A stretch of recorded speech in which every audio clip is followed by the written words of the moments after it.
15 की बजाय जो है कि आपने 20 क्विंटल कर ली, लेकिन उन्होंने भाव 2000 से घटाकर जो है कि उन्होंने 1200 कर दिया। ये हो रहा है। तो पैदावार ज़्यादा होने के बाद भी आप घाटे में हो जाते हैं। तो इस प्रकार ये जो संकट है, इस संकट के कारण जो है कि ये जो संकट है, इस संकट की वजह से जो मध्यम वर्ग है, ग्रामीण गांव का मध्यम वर्ग, शहरों का मध्यम वर्ग, ये भी जो है कि इस लड़ाई में हिस्सेदारी करेगा और लड़ाई में हिस्सेदारी करने के ये भी जो है कि उस लड़ाई में हिस्सेदार होगा। और ये भी मजदूर वर्ग के नेतृत्व में जो गठबंधन होगा इस सामाजिक बदलाव का, उस बदलाव में जो है कि ये उसमें जो है कि हिस्सेदारी करेगा। इसके बाद फिर कुछ अमीर किसान हैं, अमीर किसान भी इसके बाद में आएंगे। ये जो गैर इजारेदार पूंजीपति हैं, वो सारे पूंजीपति जो है कि वो भी इसमें जो है कि इस लड़ाई के हिस्सेदारी आएंगे। और इस तरीके से करके जो है कि मजदूर वर्ग के नेतृत्व में तमाम सारे जो वर्ग हैं वो वर्ग इस लड़ाई में हिस्सेदारी करेंगे और वो इसमें हिस्सेदारी करके जो सामाजिक बदलाव की लड़ाई है उस लड़ाई को आगे बढ़ाएंगे। ब्रेक कितने बजे करना है? 11 बजे। तो लेकिन जो है कि ये जो है अब जो है कि और इसके साथ साथ जो है कि जो राष्ट्रीय पूंजीपति है, राष्ट्रीय पूंजीपति जो है मुख्य जो है कि जो गैर इजारेदार पूंजीपति है, उस गैर इजारेदार पूंजीपति भी इस लड़ाई में अपनी जो हिस्सेदारी है वो भी इसके अंदर उसकी भी, क्योंकि वो भी इस संकट का शिकार है। जैसे जैसे इजारेदारी बढ़ेगी, उदाहरण के लिए आज की तारीख में हम क्या देख रहे हैं, आज के तो इजारेदार पूंजीपतियों के अंदर भी जो है कि संकट है। उदाहरण के लिए जो है कि आप सब कुछ जो है कि कोई अंबानी को मिल रहा है, अडानी को मिल रहा है, दूसरे पूंजीपति के पास जो है कि जो बड़े बड़े पूंजीपति उनको के लिए भी कुछ नहीं है। लेकिन आने वाले लेकिन जो है कि ये जो छोटे पूंजीपति हैं, राष्ट्रीय पूंजीपति हैं, उस जो इजारेदार पूंजीपति नहीं है, वो भी ये जो इनके जो अपने अंतर्विरोध हैं, इजारेदार पूंजीपतियों के साथ उनके जो अंतर्विरोध हैं, उस अंतर्विरोध के चलते वो भी हमारी लड़ाई का हिस्सेदारी करेंगे और वो भी इस लड़ाई का हिस्सा होंगे। लेकिन सबके हिस्सेदारी होने के बाद एक बात समझने की आवश्यकता है कि इनकी सबकी हिस्सेदारी होगी, सबका अपना अपना योगदान होगा, लड़ाई में सब शामिल होंगे, लेकिन उसका नेतृत्व मजदूर वर्ग करेगा।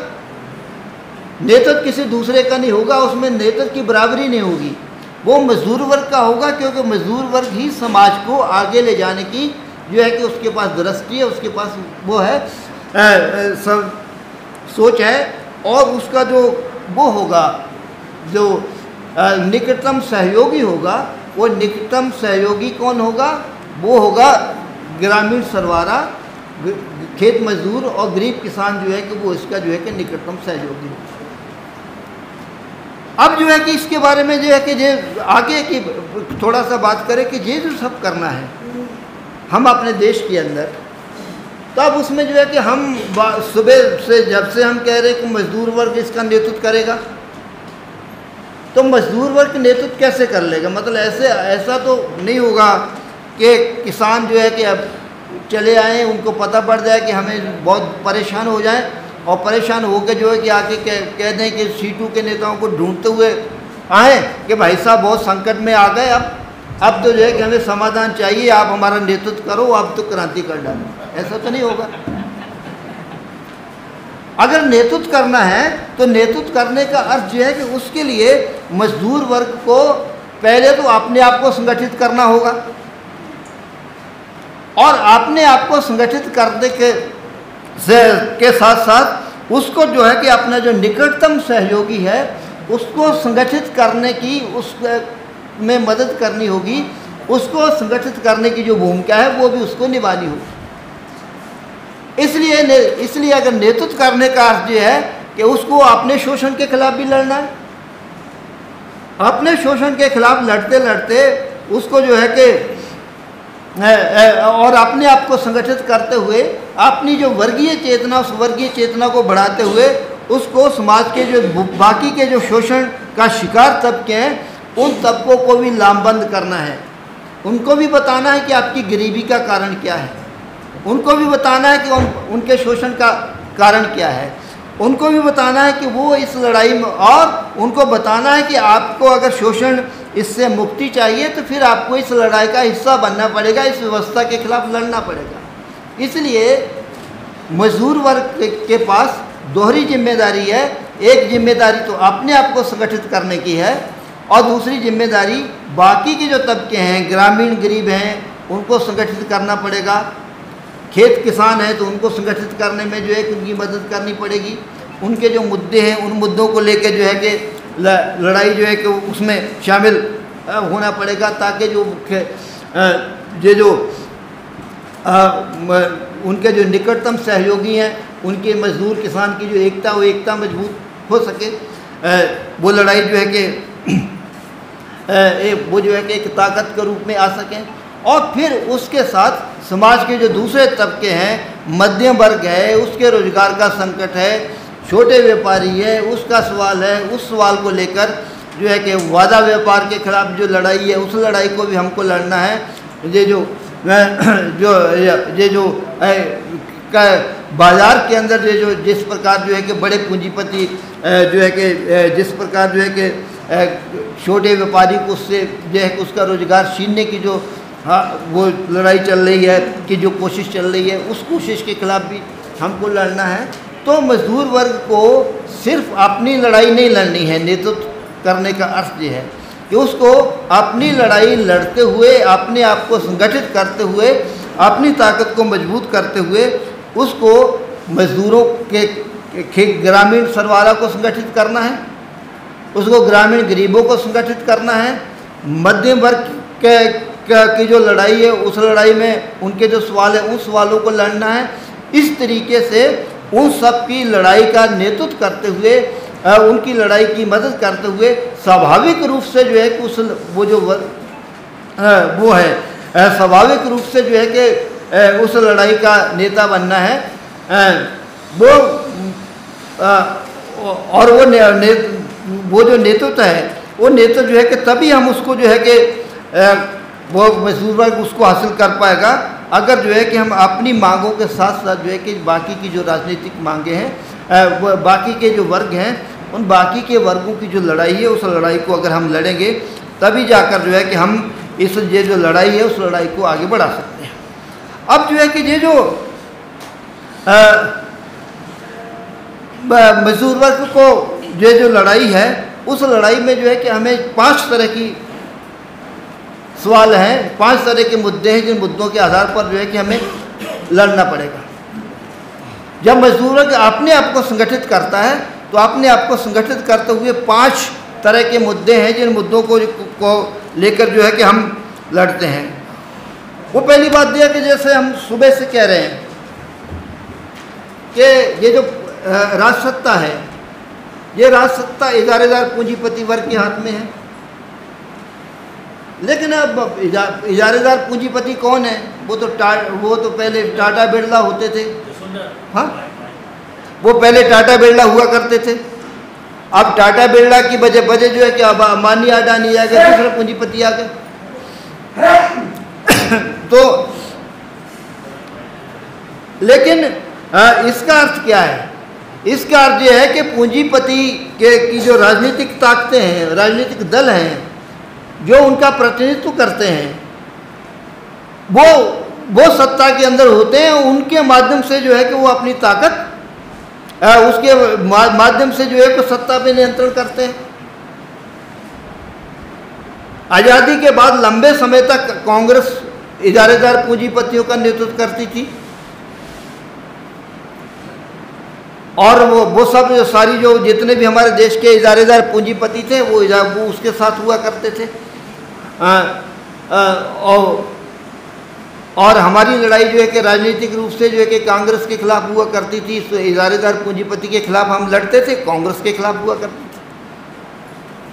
लेकिन अब वो उसके अंदर बदलाव आया है। अब जो है कि कांग्रेस पार्टी अभी भी बड़े जो इजारेदार पूंजीपति हैं उनकी पार्टी है, उसका कोई करैक्टर नहीं बदला है। वो अभी भी वो जो है कि इजारेदार पूंजीपतियों की पार्टी है।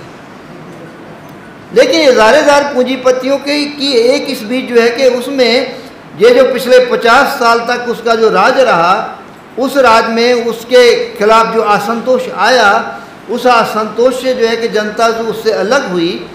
दुर्भाग्य से जो सरवारा की ताकतें थी, क्रांतिकारी ताकतें थी, उनको वो जो है कि अपनी ताकत को बढ़ाकर अपने साथ जनता को लेना चाहिए था, वो हम नहीं ले पाए।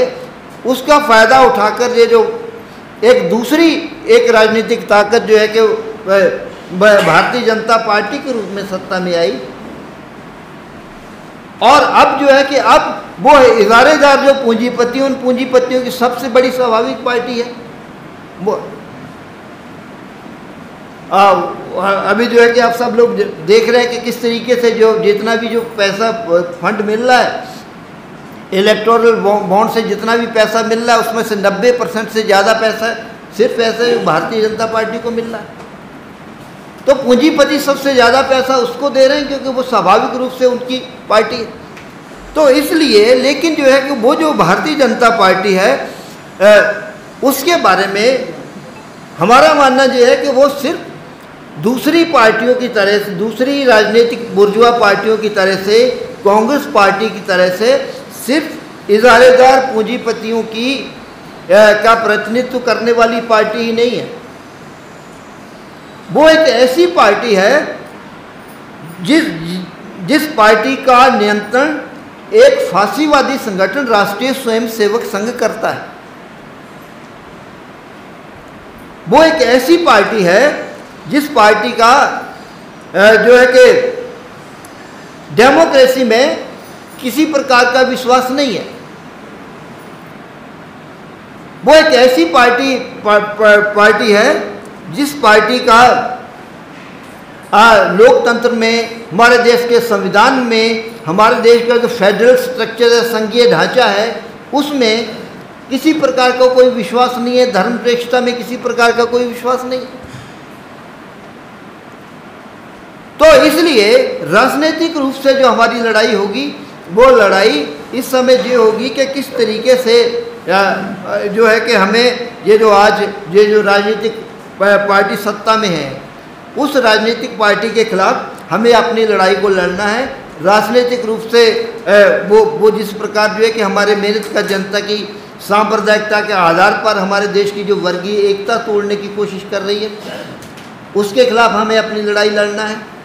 अपने मुद्दे, आपने जो है कि अपने बुनियादी मुद्दों पे, आर्थिक मुद्दों पे जो है कि जनता को, मेहनत का वर्ग को संगठित करते हुए, बाकी के जो वर्ग हैं उनका नेतृत्व करते हुए हमें जो है कि वो ये जो उनकी जो सांप्रदायिक विचारधारा है, उस विचारधारा के खिलाफ लड़ना है। उनकी जो सांप्रदायिक की जो साजिशें, उन साजिशों के खिलाफ लड़ना है। तो इस तरीके से करके राजनीतिक रूप से आज जो भी पार्टी इदारेदार पूंजीपतियों की पार्टी सत्ता में होगी, उस पार्टी को के खिलाफ हमारी लड़ाई जो है कि प्रमुख होगी। और निश्चित रूप से इस समय जो भारतीय जनता पार्टी सत्ता में है, तो भारतीय जनता पार्टी सत्ता में अगर है तो उसके बाद जो है कि तो उसका अर्थ ये है कि हमें अपनी लड़ाई में सबसे ज़्यादा जो है कि भारतीय जनता पार्टी द्वारा जो खतरे पैदा किए गए हैं, उन खतरों के खिलाफ जो है कि हमारी लड़ाई है। लेकिन इसके साथ साथ जो है कि दूसरा जो मुद्दा है, जिस मुद्दे पे हमें लड़ना है, वो मुद्दा है सामाजिक आधार पर। जैसा कि हमने बताया कि जब हम जो है कि हमारे देश में पूंजीवाद के विकास की बात कर रहे थे, तो उस समय जिस प्रकार हमने बताया था कि किस प्रकार जो है कि हमारे देश में इजारेदार पूंजीपति ने जो है कि सामंतवाद से गठजोड़ कर रखा है, और उस गठजोड़ का नतीजा जो है कि आज जातिवादी व्यवस्था जो है कि हमारे देश में और मजबूत हो रही है। जातीय पहचान बन रही है, जाति के आधार पर जो है कि राजनीतिक पार्टियां बन रही हैं। तो इसका अर्थ क्या है कि अगर ये जो पार्टियां हैं, जो जातिवादी व्यवस्था है, जातिवादी व्यवस्था जो है कि हमारी वर्गीय एकता को तोड़ रही है। जातिवादी व्यवस्था जो है कि बहुत समाज की बड़ा हिस्सा है, उसके जो छुआछूत के नाम पर उनके जो ये नागरिक के अधिकार हैं या बराबरी के अधिकार हैं, उन बराबरी के अधिकारों को भी कुशीन रही है। एक बड़ा तबका ऐसा है जो दलित है, आदिवासी हैं, पिछड़े वर्ग हैं, जिन लोगों का जो लोग सिर्फ आर्थिक शोषण का ही शिकार नहीं है, आर्थिक शोषण के साथ साथ सामाजिक शोषण का भी शिकार है।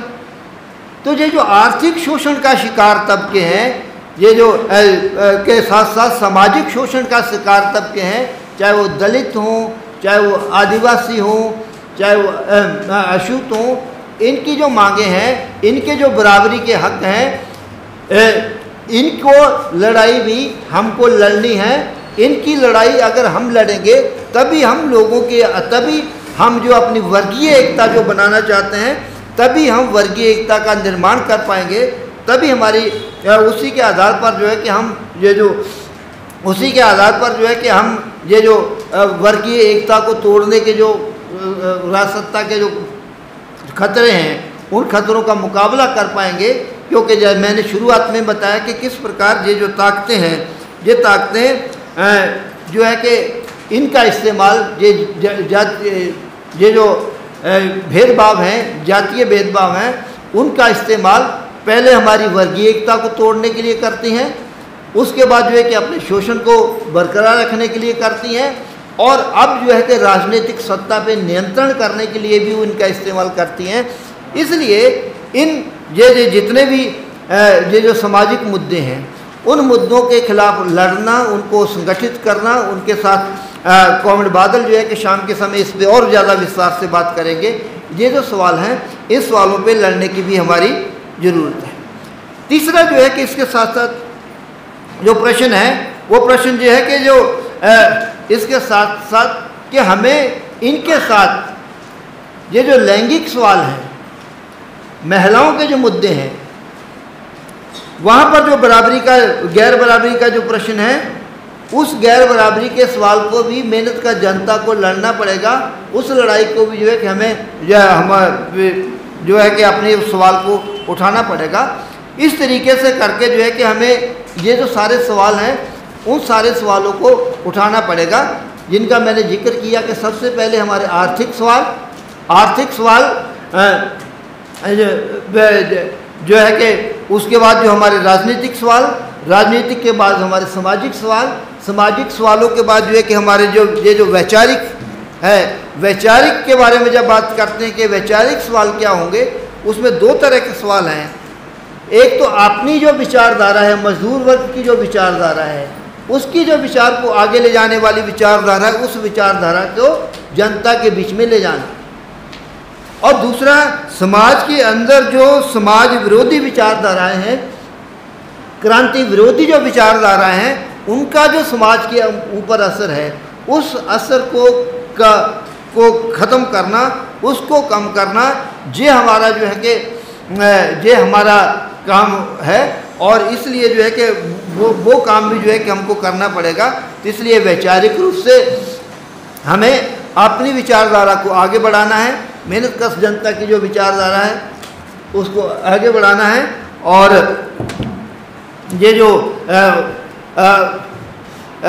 जो प्रतिक्रांतिकारी जो विचार हैं, विचारधारा हैं समाज के अंदर, उसका मुकाबला करना है, उसका प्रतिकार करना है, और उसको आगे बढ़ाते हुए उसको के बाद जो है कि हमें अपनी बात को जो है कि करना है। आखिरी प्रश्न है सांस्कृतिक प्रश्न।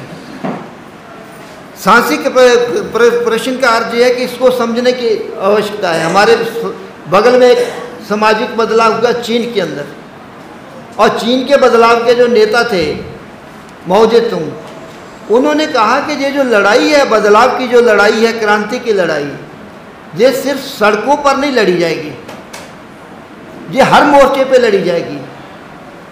सड़क का मुकाबला सड़क पे होगा, कारखाने का मुकाबला कारखाने में किया जाएगा, और उसके बाद जो है कि नाटक का मुकाबला नाटक में किया जाएगा, कविता का मुकाबला कविता में किया जाएगा। हर जगह पर जो है कि जो लड़ाई का जो है कि हर जगह पर अपना मुकाबला करना है। इसलिए हमें जो है कि ये जो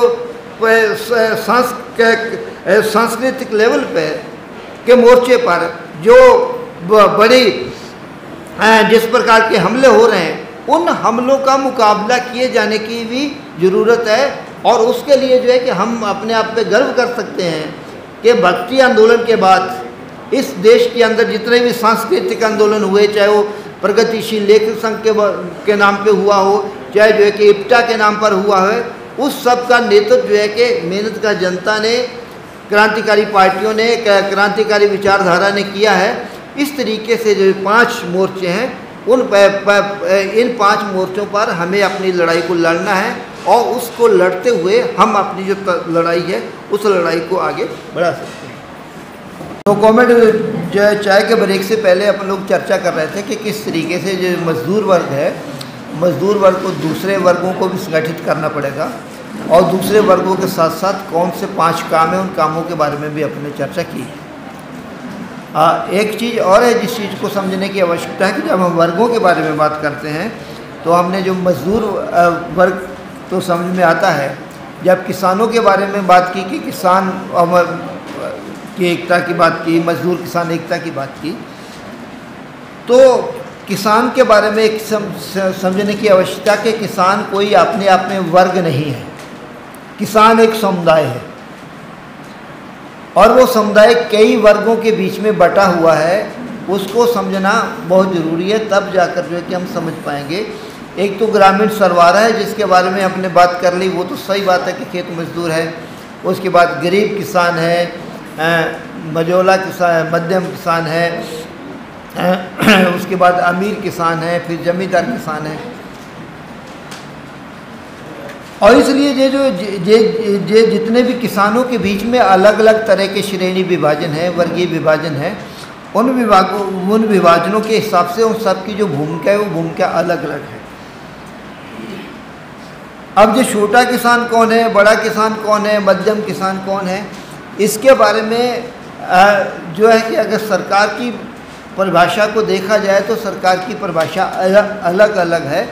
वो इस आधार पे तय होती है कि किसके पास कितनी ज़मीन है, उसके हिसाब से जो है कि वो उसकी भूमिका तय करती है। लेकिन जो है कि कम से कम जो मुझे जो सबसे अच्छी वो उसका जो विभाजन लगता है वो लगता है तेलंगाना के किसान आंदोलन के नेता थे किसान विद्रोह के नेता पी सुंदरैया। उन्होंने अपनी डायरी में जो है कि इनकी भूमिका लिखी है, इनकी परिभाषा लिखी है। वो परिभाषा मेरे जो है कि मुझे सबसे ज़्यादा प्रभावित करती है। उन्होंने लिखा है कि ये जो गरीब किसान है, गरीब किसान के बारे में उन्होंने कहा है कि ये जो एकदम गरीब किसान है उसको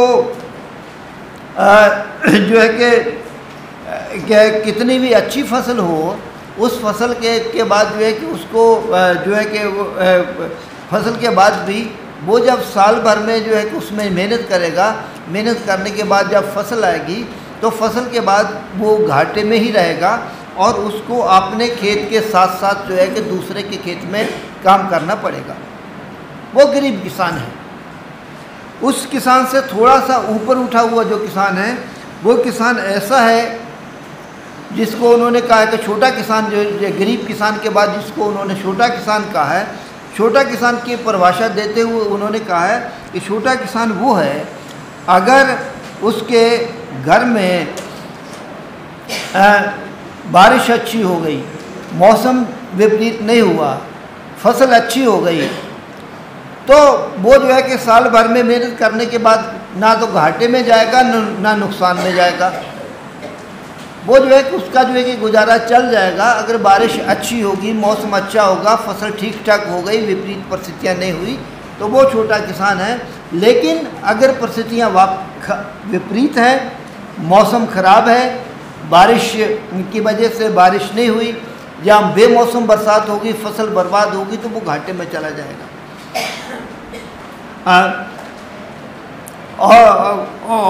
तो इस तरीके से जो उन्होंने कहा कि जो छोटा किसान है, फसल अच्छी होने के बाद वो ठीक ठाक उसका परिवार का गुजारा चल जाएगा। अगर मौसम बर्बाद हुआ तो वो जो है कि घाटे में चला जाएगा। मध्यम के किसान के बारे में उन्होंने कहा कि मध्यम किसान वो है कि अगर उसकी फसल बर्बाद हो गई, इस साल की फसल बर्बाद हो गई, तो एक आध साल का जो है कि इस फसल बर्बाद होने के बाद भी उसका जो झटका है उसका जो नुकसान है उस नुकसान को झेल सकता है। और अगर फसल अच्छी हो गई तो वो मुनाफा कमा के दूसरे की, गरीब किसान की ज़मीन को भी खरीदने के बारे में सोच सकता है। तो इस तरीके से अलग अलग तरीके से उन्होंने जो परिभाषा दी है कि उत्पादन जो है कि उत्पादन के हिसाब से उनकी परिभाषा है।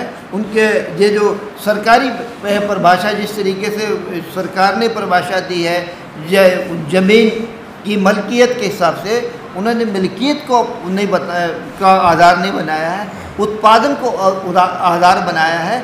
उस उत्पादन के आधार पर किस तरीके से जो है कि वो क्या प्रभाव उसके जीवन पर पड़ेगा, उसका असर क्या होगा, उसके आधार पर जो है कि उन्होंने गरीब किसान की, छोटे किसान की, मध्यम किसान की और अमीर किसान की जो है कि भूमिका बनाई।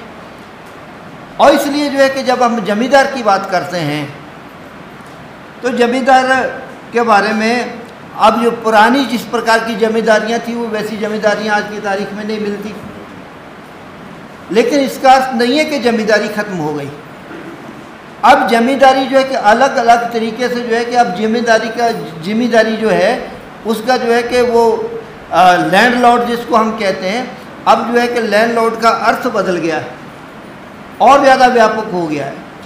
पहले जो जमींदार था वो सिर्फ ज़मीन का मालिक होता था। अब वो ज़मीन का के साथ साथ जो है कि अब जो है कि वो जो लैंडलॉर्ड है वही गांव के अंदर मनी लॉर्ड है। पैसा लेने के लिए भी लोग उसी के पास जाते हैं। अब वो सिर्फ लैंडलॉर्ड नहीं है, अब जो है कि वाटर लॉर्ड भी है। पानी पे जो है कि वो पर भी कब्जा उसी का है। लोग जो है कि सिंचाई के लिए भी उसी के पास जाते हैं। अब जो है कि अब उसने जो अब जो है कि अगर आसपास में अगर जो है कि ये जो फर्टिलाइज़र है, खाद है, खाद की अगर दुकान है, बीज की जो दुकान जो है कि वो भी उसी की है। तो बीज लॉर्ड भी जो है कि बीज लॉर्ड भी यही है, खाद लॉर्ड भी यही है। और उसके बाद जो है कि पास में पेट्रोल पंप है वो भी उसी का है। तो इस तरीके से अब जो जमींदार थे वो जमींदार ने अलग तरीके से जो है कि पुरानी परिस्थिति नहीं है, लेकिन अब जिस प्रकार की नई परिस्थिति पैदा हुई है उसने जो है कि ग्रामीण व्यवस्था पर उसका जो कब्जा है वो कब्जा नए तरीके से बरकरार है और उससे भी पहले से भी ज़्यादा मजबूती के साथ बरकरार है। तो इसलिए हमें जो है कि ये जो अलग अलग वर्ग हैं उसमें, इसलिए किसानों के बारे में जब चर्चा की, किसान मजदूरों की एकता की जब हम बात करते हैं तो उसमें जो है कि किसान समुदाय के बीच में जो अलग अलग वर्ग हैं उन वर्गों को अलग अलग तरीके से छांटा जाता है और उनकी अलग अलग भूमिका जो है कि उसके बारे में चर्चा की। ये खेत मजदूर और गरीब किसान जो है कि उनकी वो निकटतम सहयोगी होंगे। उसके बाद मध्यम किसान जो है कि उसकी भी भूमिका होगी, वो भी उसमें आएगा। अमीर किसान जो है कि वो भी उसमें हिस्सेदारी करेगा। लेकिन ये सारी जो सवाल हैं वो सवाल इस आधार पर हल होंगे कि मतलब जो है कि उनकी जो भूमिका जो है कि उनके इसी आधार पर जो है कि हम तय होगी। अब आगे बढ़ने से पहले जो है कि एक चीज़ और है जिसको कि ये हम कहते हैं कि इस आधार पर क्रांति होगी। हम जो है कि सामाजिक बदलाव करेंगे, लेकिन ये सामाजिक बदलाव जो है कि इकट्ठा होने के बाद जो है कि कैसे हो जाएगा। हम मेहनत का जनता का जो कार्यक्रम है वो जो कार्यक्रम हम इस बात को जो कहते हैं इस बात को बार बार दोहराते हैं कि हम लोग जो है कि किसी प्रकार का खून खराबा नहीं चाहते। हम युद्ध जो है कि हम किसी प्रकार की जो है कि लड़ाई नहीं चाहते। लेकिन इतिहास भी इस बात का गवाह है कि ये जो शोषणकारी व्यवस्था है, शोषणकारी जो राजसत्ता है, वर्ग हैं, वो राजसत्ता पर अपना जो कब्जा है, शोषण पर उनका जो हथियार है, उस हथियार को उन्होंने इतिहास गवाह है कि शांतिपूर्वक तरीके से उन्होंने कभी भी उसको नहीं छोड़ा है। इसलिए जो है कि जो भी ताकतें उसके खिलाफ उठती हैं, उसके खिलाफ जो है कि वो इसके खिलाफ जो है कि लड़ाई लड़ती हैं, उन ताकतों को वो दमन के साथ जो है कि कुचलने की कोशिश करते हैं, ताकि ये जो शोषणकारी व्यवस्था है उस व्यवस्था को बचा कर रख सकें। अब अगर इसलिए जब ये शोषणकारी व्यवस्था को बचाने के लिए ये ताकतें जो है कि ये जो राजसत्ता जो है, राजसत्ता पे जो काबिज वर्ग हैं, शोषणकारी वर्ग जो है, वो जब इसको जो है कि दमन के जरिए अपना इसको व्यवस्था को बचाने के लिए, सुरक्षित करने के लिए जो है कि का रास्ता अपनाएंगी, तो हमें उनका मुकाबला करने के लिए भी अपने आप को तैयार रखना पड़ेगा। उनका मुकाबला करने की ये भी दिमाग में रखना पड़ेगा कि उस दमन का कैसे मुकाबला करके जो है कि हम राजसत्ता पर जो है कि नियंत्रण कर सकते हैं। तो ये चीज़ें असली चीज़ है। उसके बाद आगे की चीज़ ये है कि समय की कमी की वजह से जो है कि मैं उस चीज़ को ज़्यादा से नहीं दोहरा रहा कि अगर हम राजसत्ता पे हमारा कब्जा हो गया तो उसके बाद हम मज़दूरों के लिए क्या करेंगे, किसानों के लिए क्या करेंगे। अब उसमें उस तरफ जाने की बजाय जो है कि मैं विस्तार में जाने की बजाय जो है कि विस्तार में बहुत सारी चीज़ें बताई गई हैं, लेकिन ये जो हमारा कार्यक्रम है, बदलाव का जो कार्यक्रम है, ये कार्यक्रम कोई एक दिन के अंदर नहीं बना है।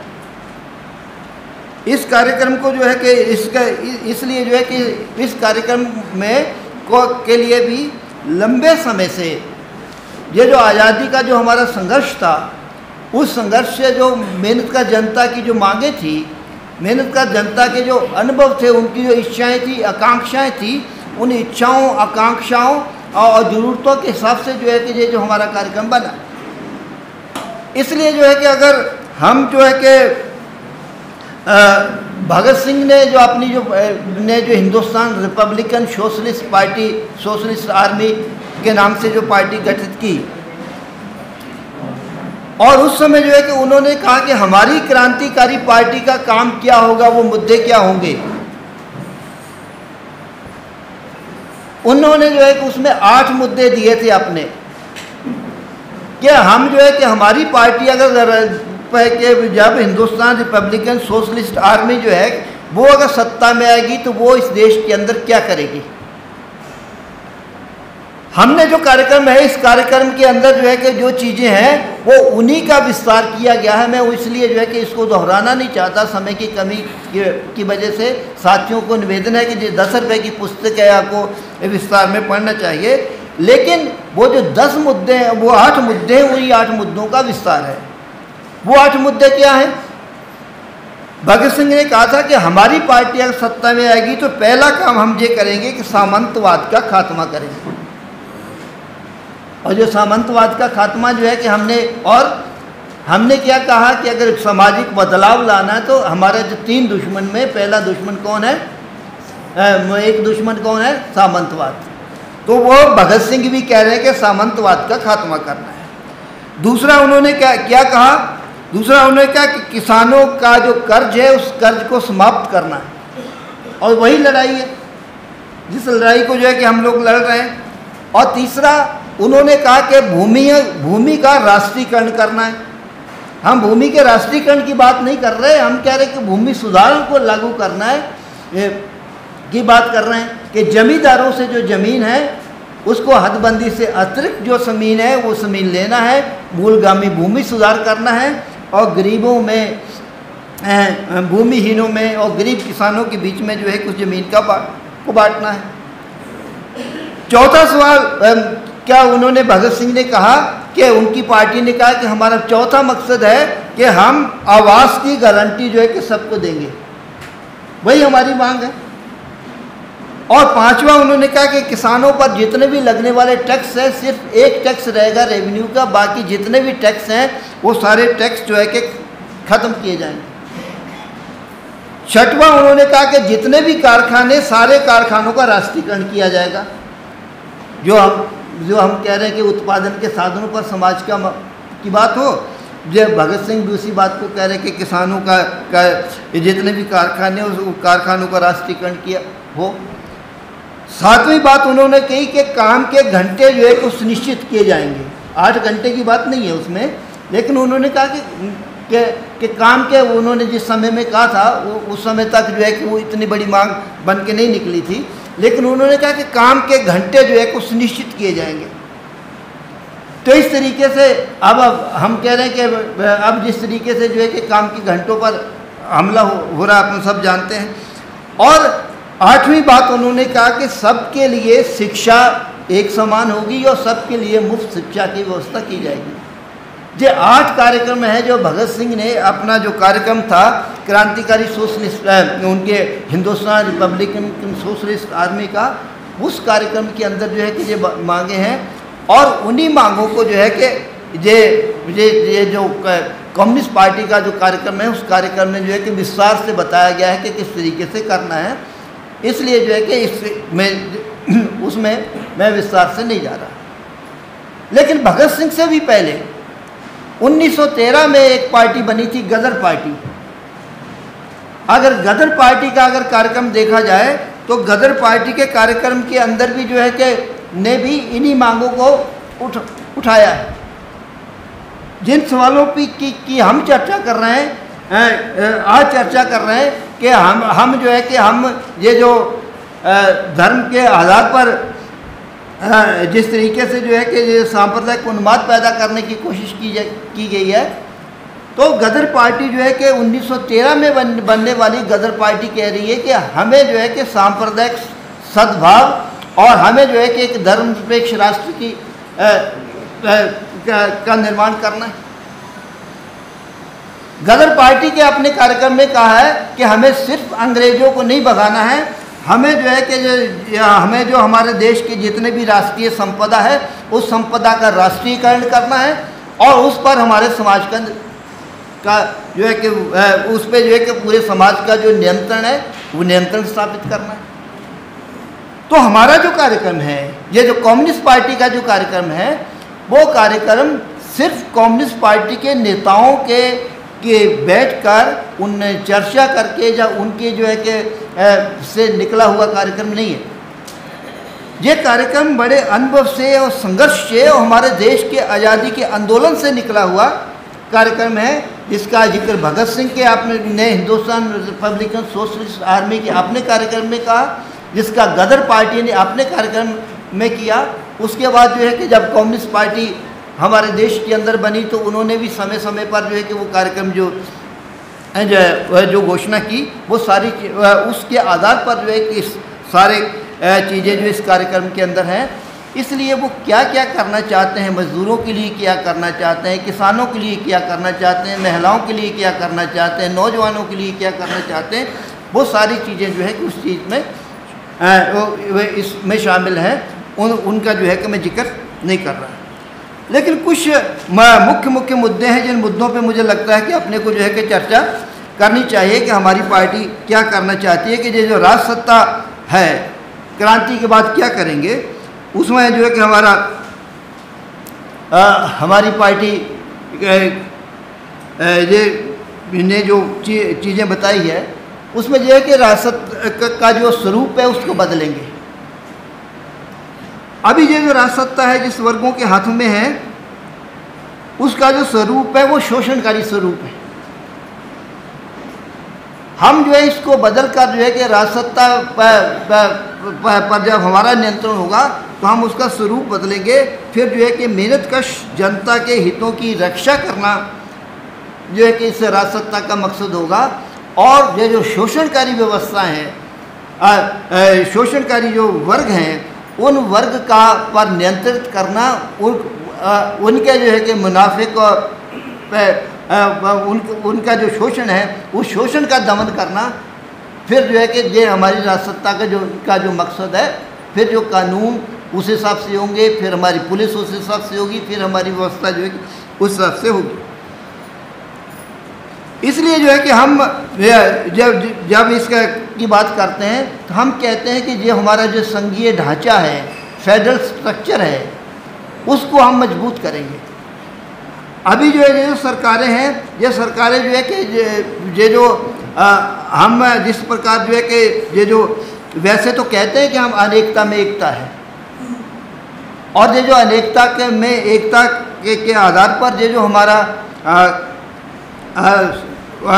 आज़ादी के आंदोलन से ये जो है कि हमने हमारा जो संविधान बना है तमाम सारी कमजोरियों के बाद भी, लेकिन जो है कि उसमें इस संविधान में अभी भी जिस प्रकार जो है कि हमारे जो राज्य हैं और राज्यों को जिस प्रकार जितने अधिकार होने चाहिए उतने अधिकार जो है कि उनको नहीं है।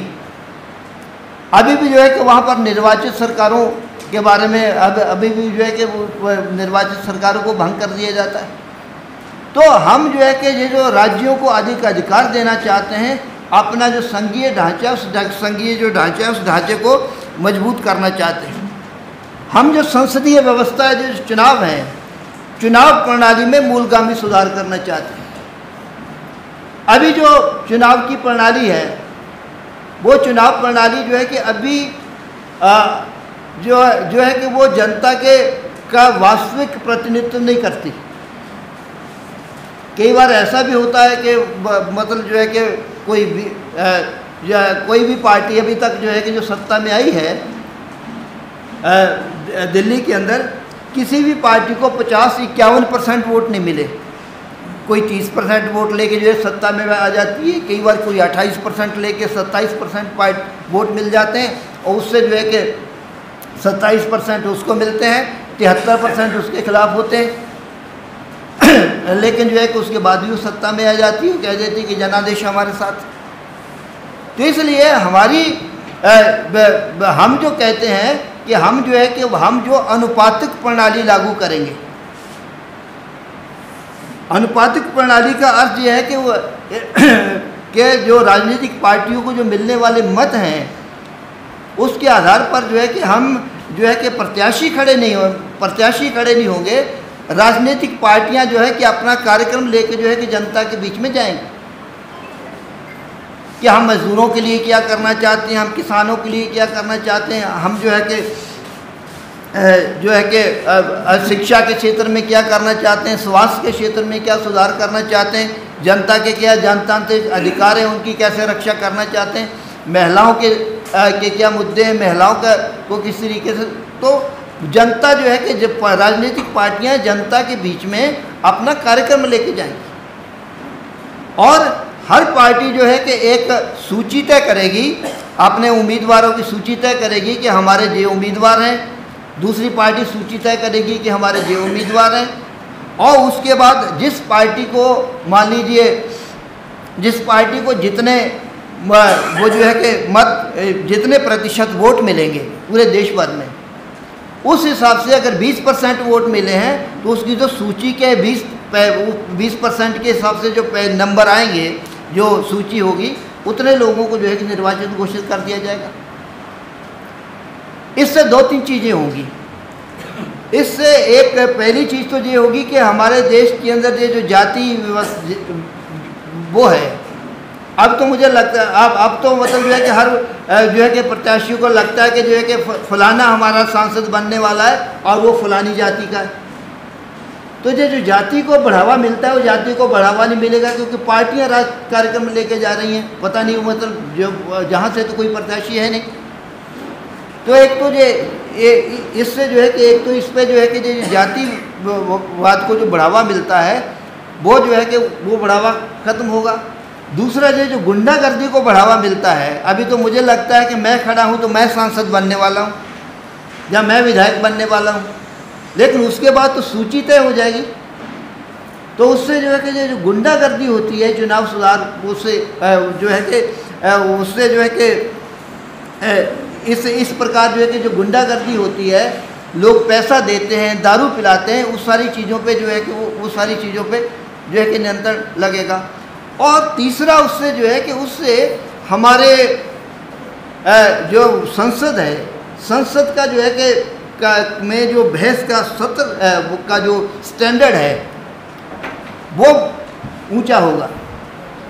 उदाहरण के लिए अगर हमारी जो है कि हमारी पार्टी को लग जाए कि पूरे देश के अंदर जो है कि हमें जो है कि हमें उदाहरण के लिए अगर लग जाए कि हमारे उसके हिसाब से सिर्फ 10 विधायक सांसद आने वाले हैं,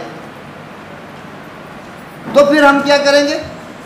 10 आएंगे तो हमारी सूची में जो है कि 10 कौन से होंगे?